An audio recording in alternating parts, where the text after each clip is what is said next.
স্ট্রবেরিতে লাল রং আসার পরে আজকে দিয়ে 4 দিন হলো। দেখা যাক আজকে স্ট্রবেরিগুলো তোলা যায় কিনা। ফলের থেকে গাছের পাতাগুলো দেখলেও কিন্তু একটা মানসিক শান্তি ফিল হয়।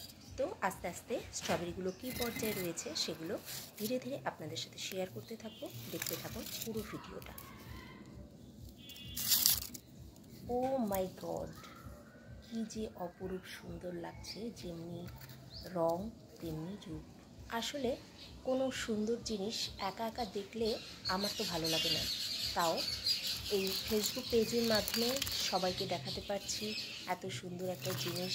আসলে নিজে হাতে করে তৈরি করলে সেই জিনিসটা প্রতি আকর্ষণ আরও বেশি বেড়ে যায়। যে একদম গাছটা যখন ছোট ছিল তখন থেকে নিয়মিত যত্ন আত্তি করছি, আর তারপরে এইভাবে রেজাল্ট পেতে কার না ভালো লাগে বলুন। তো আমারও সেরকম ভালো লাগছে। আর নিজে খাওয়ার থেকে নিজে তো খেতে ভালো লাগেই অবশ্যই, তাছাড়াও সবাইকে দিয়ে খেতে পারলে কিন্তু আরও বেশি ভালো লাগতো। তবুও আশেপাশে যারা রয়েছে, এই যে এখানে আবার এটা বড় হচ্ছে, আর বাকিগুলো তো বেশ সুন্দর পেকে গেছে, তবে মনে হচ্ছে না সব কটা তোলা যাবে। তো যে কটা একদম তোলা যাবে বলে মনে হচ্ছে সে কটা তুলে নেব। তো যে কথা বলছিলাম, যে নিজের যেমন খেতে ভালো লাগে একটা ভালো জিনিস, তেমনি অন্যকে দিয়ে খেতেও কিন্তু বেশি ভালো লাগে আমার কাছে বিশেষ করে। তো কাছে যারা রয়েছে তাদেরকে যতটা সম্ভব পারছি দিচ্ছি একটা দুটো করে। আর দূরের বন্ধুদেরকে তো কিছু আর বলার নেই, তাদেরকে তো আর এইভাবে দিতে পারবো না। তো তাদেরকে এইভাবে একটু দেখাই, যেটুকু মানসিক শান্তি তারা পাবে তাতেই আমার কাছে অনেকটা ভালো লাগবে। তো এই হচ্ছে স্ট্রবেরির পরিস্থিতি। কত সুন্দর লাগছে ছোট্ট ছোট্ট কন্টেনারের মধ্যে, কত সুন্দরভাবে স্ট্রবেরি হয়ে রয়েছে, সেটা কিন্তু একটা সত্যিই আশ্চর্যজনক আমার কাছে লাগছে অন্তত।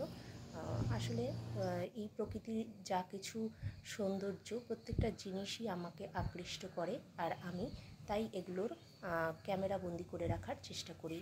তো এই যে এই স্ট্রবেরিটাকেও দেখাচ্ছিলাম, কদিন ধরে কাঁচা ছিল, তো এইগুলো এই যে এটাও একদম কাঁচা ছিল, এগুলো আস্তে আস্তে কি সুন্দর করে কালার চেঞ্জ হচ্ছে।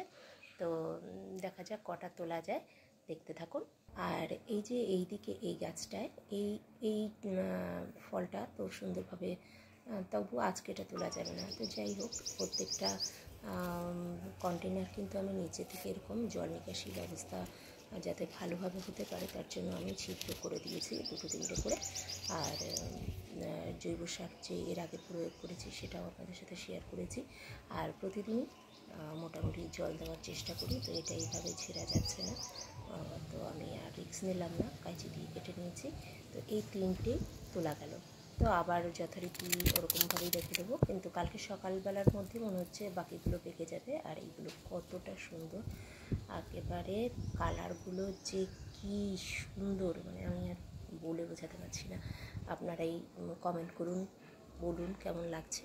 প্রকৃতিকে সুস্থ রাখতে, নিজেকে সুস্থ রাখতে প্রতিনিয়ত এইভাবে চেষ্টা চালিয়ে যাচ্ছি।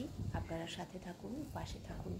Thanks for watching. দেখা হচ্ছে নেক্সট ভিডিওতে। Bye bye.